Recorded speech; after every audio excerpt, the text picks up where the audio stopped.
the point of the talk today, it's called 7-Day Adventures. It's not really about 7-day adventures.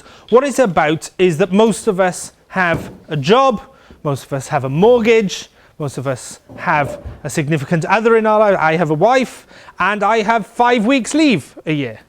And that means that I can't take a year off or 2 years off with 25 grand in my back pocket and go around the world as much as I would love to. And I think people who've done it are incredibly lucky. And I would say 5 kids then. 5 kids? No, not 5 kids. I have lots of animals.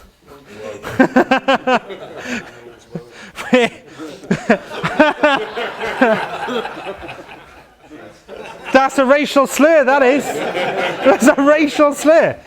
And in the shearing shed. Do you know, when I came this morning, they gave me the option. They said, which room do you want to do your presentation in?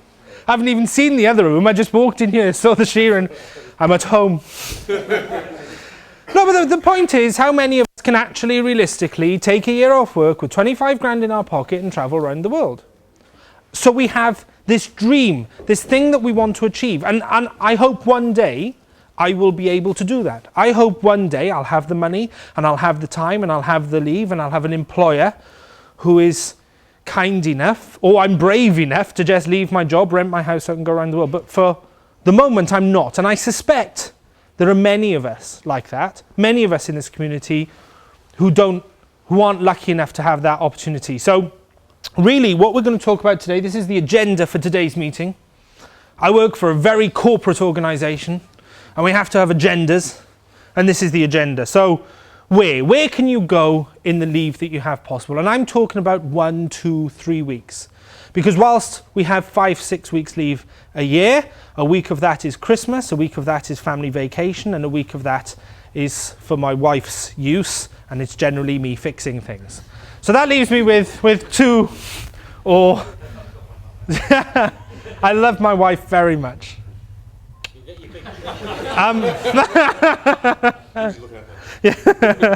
So what we'll do is we'll talk about 3 weeks really, and I'll talk about some of the trips that I've done, some of the journeys that I've done over the last kind of 4 or 5 years that I decided that I wanted to do a little bit more than travel to Snowdonia, and I wanted to see a bit more of the world. We'll talk about how much, because that's generally the question that follows, how much you're going to spend. So we'll go through the budget of my latest trip, which was just out to Budapest and back, really simple little run out to Budapest and back over the Alps. Talk about how you do it. And we'll talk about tours. I think it's quite important we talk about tours, talk about organised tours, opportunities to go abroad and explore countries that you would otherwise not see, not necessarily on your own bike. It's a very important part of the industry. I have a certain view on that, which we'll get to. What's written on there. Then perhaps you'll have some questions, hopefully. I've inspired you for some questions. And then it's beer and then food, in that order. So first of all, we'll talk about where. And your instant reaction when you think about 3 weeks is, well, I can do most of Europe. In fact, these are a few of the places that I've done over the last couple of years. So Australia, pretty much all of Southern Europe, Budapest, the Alps, Gibraltar. That's not my wife. Do you know that's the best thing about biking, I think, is the amount of very attractive women who want their photograph taken on your bike. What have you got? An R100 BMW. Yeah, no.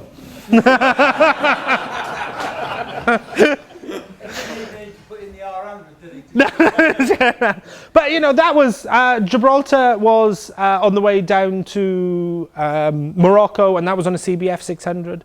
You know, I also have a view that you don't need a specific adventure motorcycling motorbike to be an adventure biker. You can have a C90. I don't think Ed is here. Or you can have you seen Ed's sidecar contraption? Yeah. He describes it as his C90 has got married, which I quite like. And we've done Russia, and that's really what you start thinking. But actually, when you think about 3 weeks, the world is your oyster. You can go and bike anywhere in the world for 3 weeks. But this is where we generally start. So within a week, this is pretty much where you can get. Within 2 weeks, you can stretch your legs a little bit more, and 3 weeks, you can really stretch your legs. But of course, that very much depends on how many miles you're doing, what you're comfortable in terms of riding distances. When we did Russia, we actually did Stace. How many miles did we do a day? It was 300 something miles a day. No, some people go 300 miles a day, that's just horrendous. And other people go 300 miles a day, that's nothing. But you spend time planning your route. And that's something that I use to extend the life of the trip. So if I've only got 3 weeks to go away, I will spend the better part of 6 months planning those 3 weeks. I'll spend hours and hours and hours on Google Maps just doing every possible route. I'll go to Stanford's, they're sick of me. I know nearly everybody in Stanford's in London, the map shop, by their first name. I buy all the maps, I draw, I just really get into that. And the joy of doing that is actually what you end up doing is extending your trip. So instead of it being 3 weeks, what you're doing is going on that journey for 6 months. Now, the reality of that, of course, is that you can plan as much as you like and kind of doesn't happen. Stace, how many of my route maps have been where we've actually gone? Yeah, it doesn't happen. But you get to enjoy it during that time. And that's one of the things I'd like to get across today, is that one of the ways that you can extend your 3 weeks, if you can't get away all the time, is to really get into the maps and get into the planning. I've got two kind of geeky things that I really enjoy when a trip is coming up. One is the maps. Love getting into the maps, and I'm really geeky about the maps. And the other thing is the budget. I like the numbers, and I build spreadsheets, and I move it all around to figure out how much it's going to cost. And I go, well, actually, if I travel at 65 miles an hour on average across 3 days, and that means I'll get 12 miles to the litre, and that means that it'll only cost me £350 to get to Budapest and back. It's all bullshit, but you know, it extends the life of the trip. You know, and you get to live that trip in your mind before you go. The only thing you've got to take with it, the only thing you've got to keep in the back of your mind is what you plan and what you go through in your imagination before you go. Have to understand it'll bear no relation to actually what will happen on the road. But it's a way of extending that trip. So here's my latest. This was 7 days, and this is what gave me the idea for this talk. This was 7 days to Budapest and coming back over the Alps, because this year I only had a week that my wife allowed me to play with. She said, you can have a week. And I said, well, where can I go in a week? A week's useless.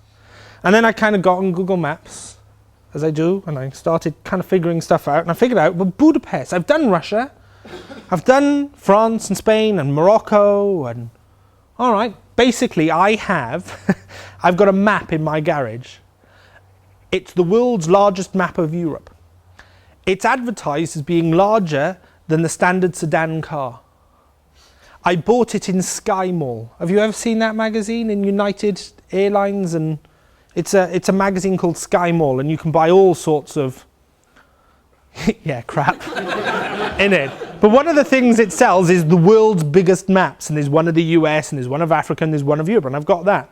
So I've drawn Russia on it, I've drawn where we went in Russia, and I've drawn Morocco on it, I've drawn Southern Europe on it, and I noticed there was a gap down towards Budapest. And the reason I wanted to go to Budapest really was that on the Russia trip, we were supposed to come back out of Russia through the Ukraine, up through Romania, and into Budapest, but we never made it. And Budapest it still feels to me a really exciting, I don't know about anybody else, Budapest, the cities, it's the thing of the Cold War, it's spy novels, there's people around every corner, you know, there's so much excitement and history there, and naked spas. So it's a very exciting, city for me. So, I figured it out, and I figured out that, so basically the blue dots are planned stops, and the red dots are where I actually stopped. This is the closest I've ever been to a trip. The red lines are diversions. So you'll see the first leg of the trip out to Calais. So I left work at lunchtime on a Friday afternoon, went down to Calais that night, stayed in an F1 that night, and then I had a full clear 8 days, actually, Saturday to Sunday, to do the trip. And that first day was, that mileage was just kind of silly. on an XT660 that likes to sit at 65 miles an hour on the Autobahn. That's really scary. That was 14 hours. And that's kind of one of the things you have to weigh up. If you want to get away within a very short period of time and you want to get exciting places, what do you do? Do you do very, very high mileage across countries that you're used to, that are very near to us? Or do you relax and take your time and explore in more depth those countries? I decided that France, in fact, Belgium is dull in the extreme. I'm sorry, it's dull. Really, really, really dull. Germany's fascinating, but I've done a lot of time in Germany. My father was stationed there when he was in the army, and just down the road from Breton. And every time I go to Germany, he says the same thing. If I meet anybody that's a little bit older than me and looks a little bit like me, it's nothing to do with him. So I don't spend very much time in that part of Germany. And what happened was the routes, I got down to Germany, no problem at all. As you can see, the red and the blue dot match fairly well. The third red dot, is quite far short of the planned stop for that day. And the reason for that, it hammered down. I have never experienced rain like it. I got out to my tent in the morning, everything was soaked. I was soaked, my gear was soaked, and I kind of cocked up on the navigation a little bit and decided I wanted to get off-road in Austria and see the countryside. And what I hadn't realised was that in Austria, when you come off the motorway and get into the countryside, it can then take you a whole day to find the motorway again. And that's precisely what happened. And so I gave up and stayed in a hotel and I was supposed to camp. And then the next day I had a longer run into Budapest. Now the next day was fun because the next day I got my wife to meet me in Budapest. She flew out from London. So I got on the phone, her flight was at 8 o'clock in the morning, I'm on the phone at 7 o'clock. Your flight ready? Yeah, I'm ready, go. I raced my wife, who was flying from London across Austria to Budapest. So much fun. So much fun. I had no idea where she was, but every plane that went over, it was just like, and it's only in the Isle of Man you're allowed to beat your wife? very good. So we did this, which made it fun, and it was hammering down with rain again, but you know, I caned it, to be honest with you, to Budapest, and my wife beat me to the hotel by 5 minutes. I got to reception, I pulled the Gellert Hotel in Budapest is proper 1920s colour, just stunning. It's built over the bars, it's sweeping pillars, and it's just absolutely stunning. And I pull up, and the second half of the first half of the day has been soaking wet. The second half of the day has been really, really strong sunshine. How do you think I smell? I've been riding non-stop, quite wet from London. I don't smell great. I pull up on the bike right outside this beautiful entrance of this hotel, jump off the bike, take my helmet off, put it on the top, valet parking there, he's just like, what the hell, run into reception, and the guy at reception goes, Mr. Cashmore, your wife told me to tell you she's already here.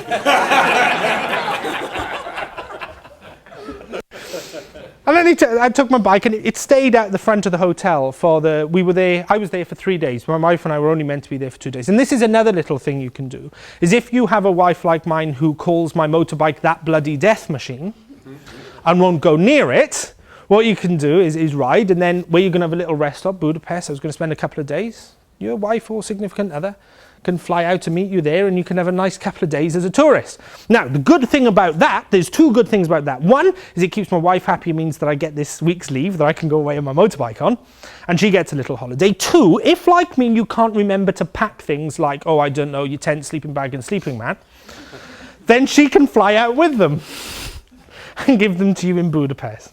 That was good. Now, you'll then notice that the next red dot, the next blue dot from Budapest is Zagreb.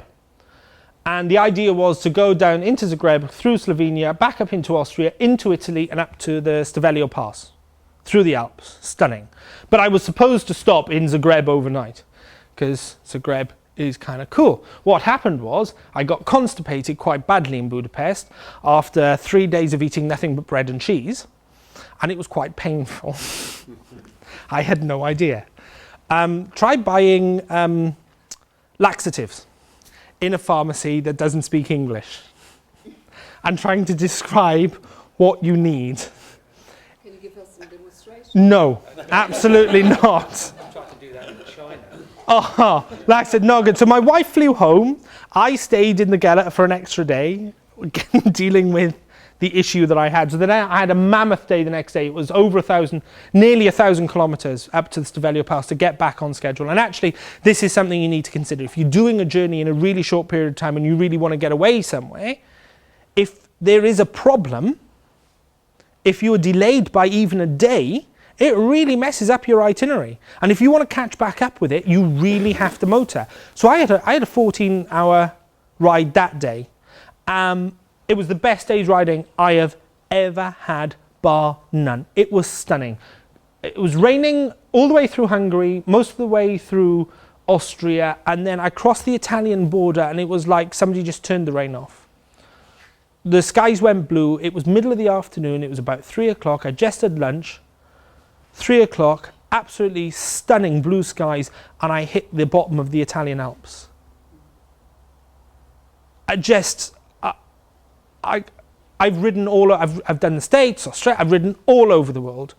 I have never, ever ridden like that day I had in the Italian Alps. I was crying. It was that beautiful. I'm quite an emotional chap, that's the Welsh in me. I was drunk, but I was crying. No, I wasn't really. But so that's the point I wanted to make. If you, in a very short period of time, if your itinerary does come up, you're faced with a choice. Either you crack on and try and make the miles up, or you say, you know what, this isn't going to work. I'm going to choose another faster route home. And that's what happened with Russia. When we went out to Russia, I went with my two best mates, and we had my bearings collapsed on the CBF 600. Stace, what happened to your bike? Electrics failed. The Varadero's light went. We had 3 breakdowns on the way to St. Petersburg. We lost about 4 days in breakdowns. We spent more time following breakdown trucks with bikes on the back of it than we did actually. But we got to St. Petersburg, and then what we realized is we'd eaten up so much of the time and budget staying in hotels because we'd been trying to get the bikes ordered and repairs to the bikes that we weren't going to be able to make the loop down to Moscow and come out through the Ukraine. The other thing we discovered was the Ukraine was at that time they had horrendous floods. And there are 4 main bridges across from eastern Ukraine into western Ukraine. We're watching the news and the first bridge went, that's fine, there are 3 left. The second bridge went, that's fine, there are 2 left. The third bridge went, you know what, I did what, and the fourth. So forget it. We decided, we changed our minds. We came back out of St. Petersburg, back down through Estonia, Lithuania, and we came just a different route through those countries. So the next one I really want to get across is that be prepared for small problems to have inordinately irritating. Unlike when you're on a year's trip, where if you're stuck somewhere for a week, it doesn't matter. Or if you lose a day here and there, it doesn't matter. On a trip this short, it really does matter, and you have to be prepared to change it and not be upset that you've done so. That's what sick leave's for. I blog my way around. Actually, in Russia, we were filming. We were doing a live show every night at 7 o'clock GMT. So we had 2 things we were doing on the way to Russia. We were raising money for everyone. We did a live show on the blog every night. I was testing a bit of equipment for Lonely Planet, and they said they'd pick up the data cost of us filming ourselves on video and live broadcasting it back to the blog. Nobody watched it, by the way, ever, mainly because it didn't work. When I got home, the data bill was £2,500. So what was the point I was making there? Everyone knew where I was, exactly where I was and what I was doing. On the second thing, we were doing 5 live phone calls at 2 o'clock in the morning on up all night. I've lost my thread now. Sorry. So it's the same with you. So yeah, be prepared to change. Be prepared to change your route. Now we'll go back to miles. This is the miles from Budapest. Now I consider this really heavy mileage. I wouldn't normally consider doing this many miles across days. So this was based on Google Maps. This was me planning. I would normally say 300 miles a day would be my personal upper limit. That's where I would feel comfortable normally doing 300 miles a day on good tarmac.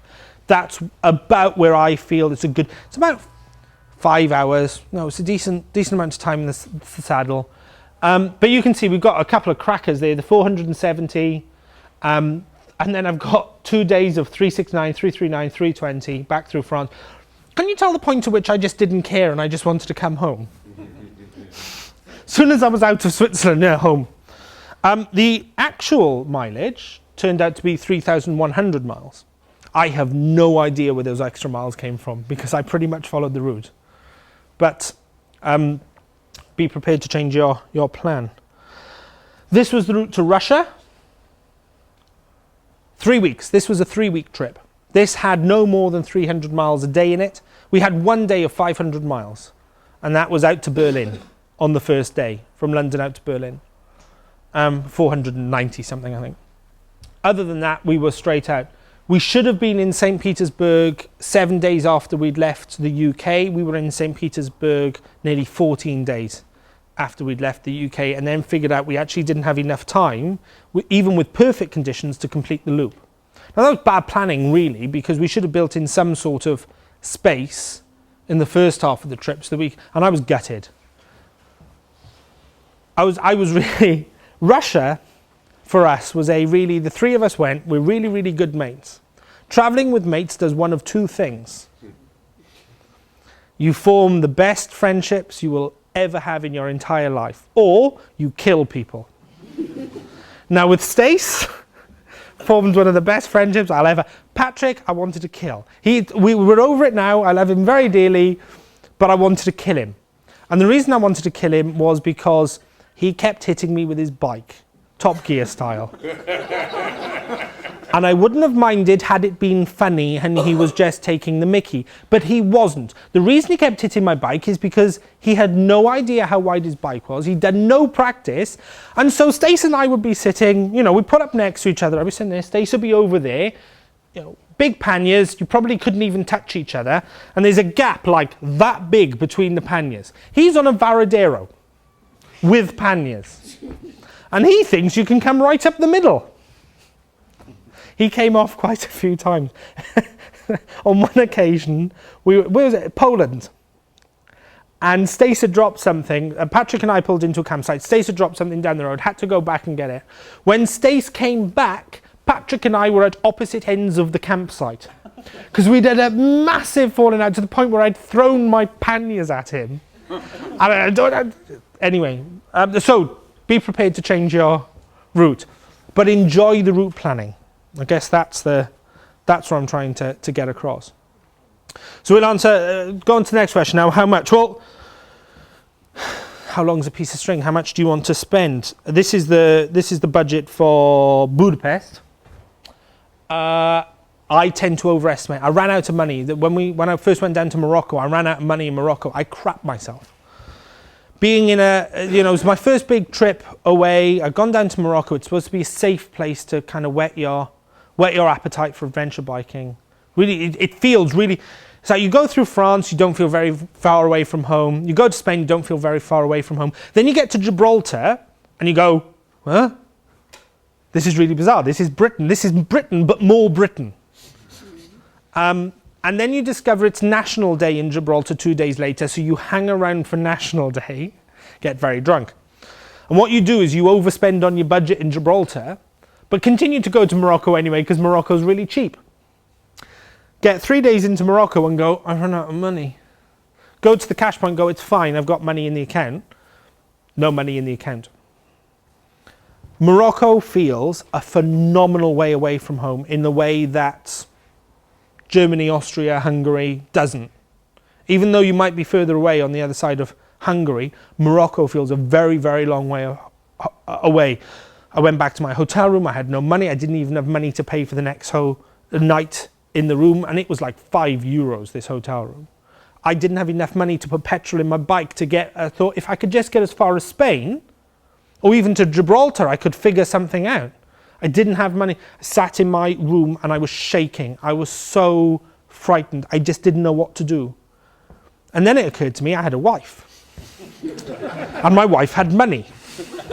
And my wife knew how to transfer money into my bank account instantly. And that all I had to do was ring her. And she did. And the money arrived and I left the following morning. But it really left a mark on me. It's you don't want to run out of money. So, hence, budgets tend to be over the top. Fuel, I work out at 10 miles a litre. My bike actually does nearer 13, but I calculate my fuel at 10 miles a litre because that's the worst possible case scenario. And then I add about 15% contingency. So I've always got enough money for petrol. My theory goes, as long as I can get home, I don't care if I'm hungry, as long as I can get the bike home, I can sleep on the side of the road. So I overestimate that. Camping, £20 per night. Who's ever spent £20 a night camping? I haven't. Really? There's some upmarket You come to Spain recently? charge £20 a night. Really? £40 a night for the two was at one point. Yes. Hotel for that. Look at that. Yep. On average, £25. Okay, I thought I'd overestimated that. Next budget will be double that. Hotels, 2 nights in an F1, £60. 2 nights in Budapest, the hotel was £150 a night. That became 3 nights, so I'm glad I overestimated. Recovery and insurance, £50 from the RAC. Spending £50 a day. That's what I call my Scotch budget. But in Europe, you know, it is a lot of money to spend in a day. And I didn't spend anywhere near that. In fact, so, I mean, 1,420, what I actually spent was £900. That's what it actually cost me in petrol, hotel. And bear in mind, there's an extra £150 night hotel in that as well, that wouldn't have been in there had I not been quite badly and painfully cost. Has anyone else been constipated? I've never experienced it before. I had no idea what was wrong with me. I rang my dad. Dad, to explain the symptoms. Oh, you're constipated. When you were a little boy, I just used to Vaseline on my finger. Dad, there's some things I don't need to know. So, my point is, overestimate and be happy when you come back and you haven't spent as much. Russia, I think we estimated was going to cost us about £2,500 each. I actually left for Russia with about £1,200 and I came home with change. And that was a 3-week trip. If you're traveling with more people, there were 3 of us, it's actually much cheaper than traveling on your own. And that's always something to bear in mind. But this is the other thing that extends your journey. Really enjoy sitting there, figuring out mileages, dividing it by kilometers and working out your MPG. I have a book on my bike where I write down every time I fill up how many miles I've done and how many litres I've put in. And then I average that in a spreadsheet that I keep on Google Docs and share for other people who also like to figure out how many miles per gallon their bike does and also like to do budgets. I was cool till I said that, wasn't I? So the other way you can do it is another cost, and this is really what I was saying about the world is your oyster, because in 3 weeks you can do the States. And when I say do the States, you can drive across it very, very quickly. So James Cargo will ship your bike out to New York. They'll air freight it to New York. You pick it up in New York, you ride it across the US, and then they'll put it on a boat in LA and bring it home. That costs about $2,000. So you can have 3 weeks away, you can do Route 66. Actually, you can do Route 66 fairly comfortably in 3 weeks without going nuts. You can boat out to, if the bike isn't actually your primary method of transport, for about half that price, you can boat it out to the US, to the West Coast, to the East Coast, and have 3 weeks and just choose a state and just go to that state, because you can put your bike on the train in the States very, very easily, get it out there, have 3 weeks in that state. I did 2 weeks in Texas. And I was, I have an image in my head of Texas. Lots of big people, lots of intolerance, lots of fairly unfriendly, you know, you've got that image and it couldn't be further from the truth. It's the most amazing place. I have never met more friendly people. I completely changed my opinion of America, full stop. Just Texas. It was amazing. Now I did that by hiring a motorbike, and this is another way of doing it. You don't have to take your bike with you. Yeah, you can ship your bike around Europe. You can get your bike around Europe pretty much for about £500 each way. So when you start figuring out how much it costs you to actually ride out to Budapest, you can probably ship it out for about the same amount of money, and then you can get down into Greece in the Balkans for 3 weeks. So don't worry about that riding out to Budapest. Just get your bike shipped out there with James Cargo. They're very good. Go and see them. They're out there. They're not paying me. They're just very good.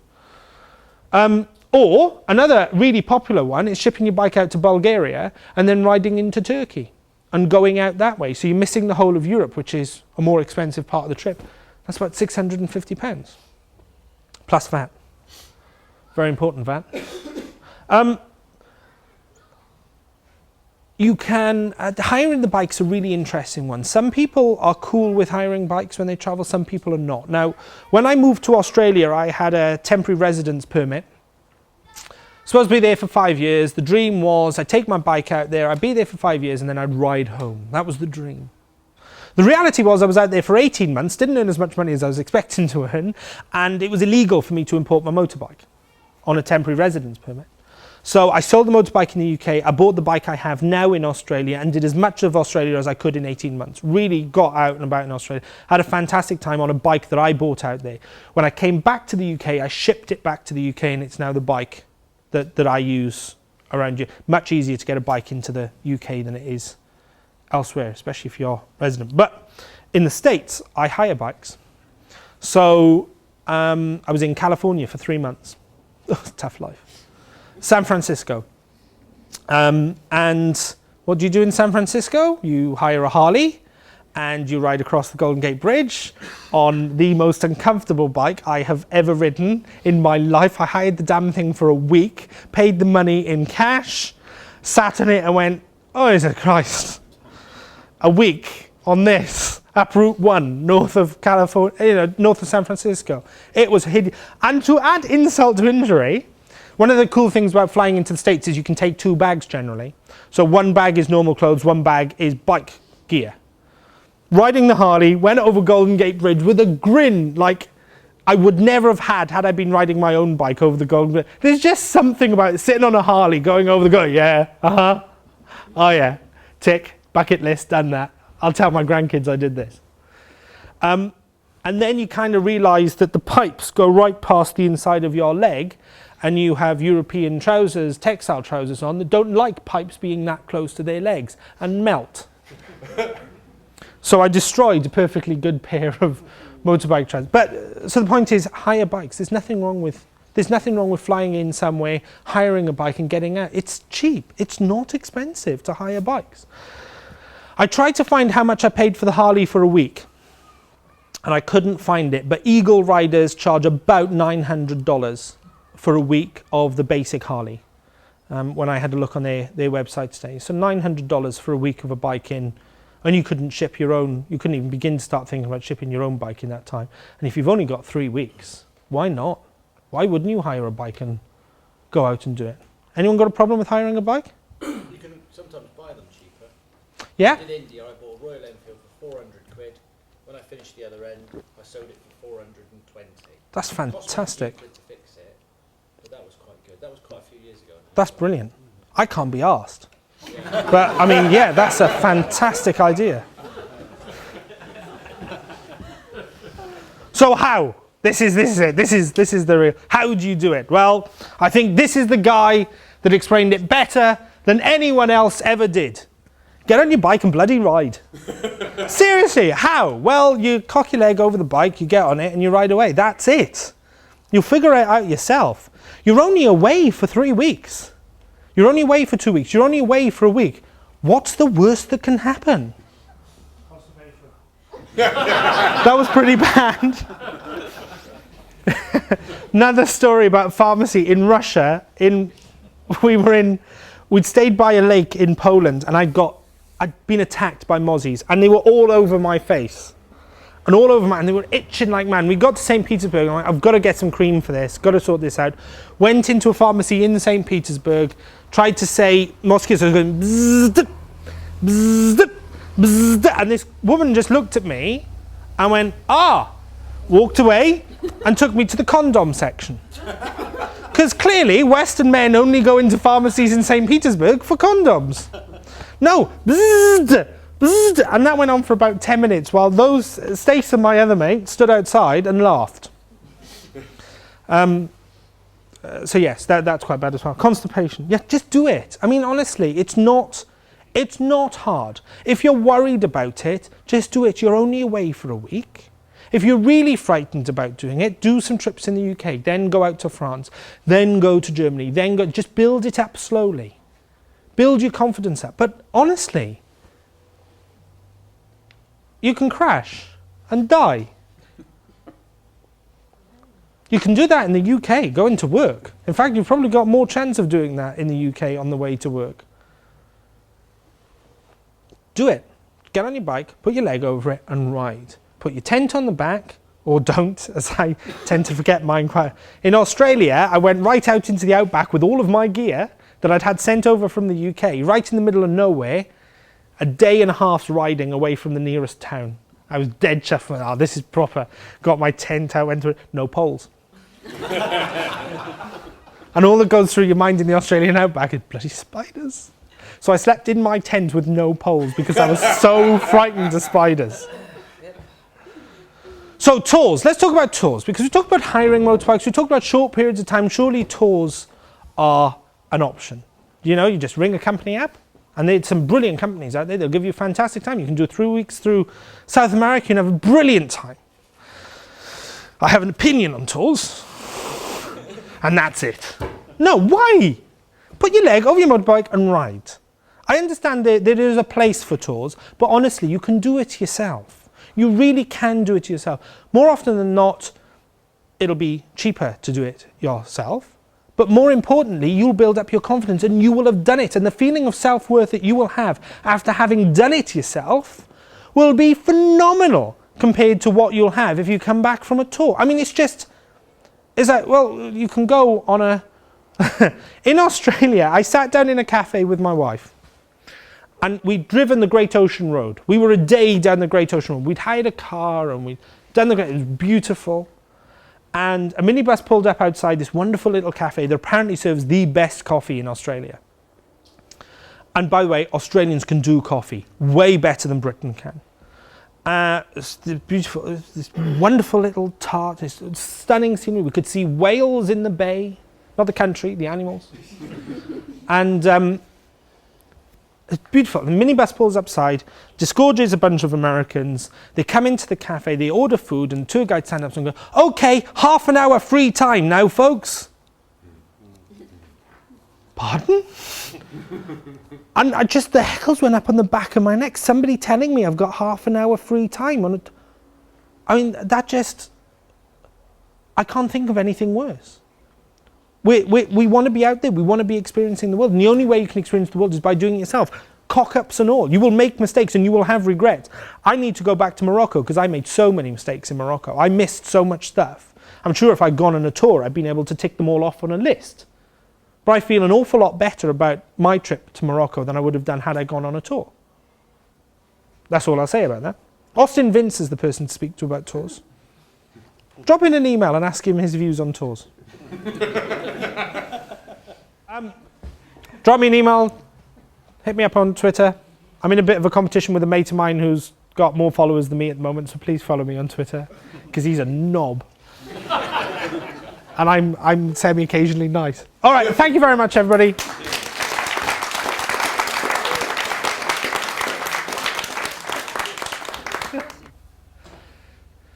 Who else puts their tent, like, anyone else turns up at a campsite, walks around and goes, "That's a handy hedge for 2 o'clock in the morning, I'll put my tent by there." Well, it's a bit further away in case someone's already... Someone else thinks this.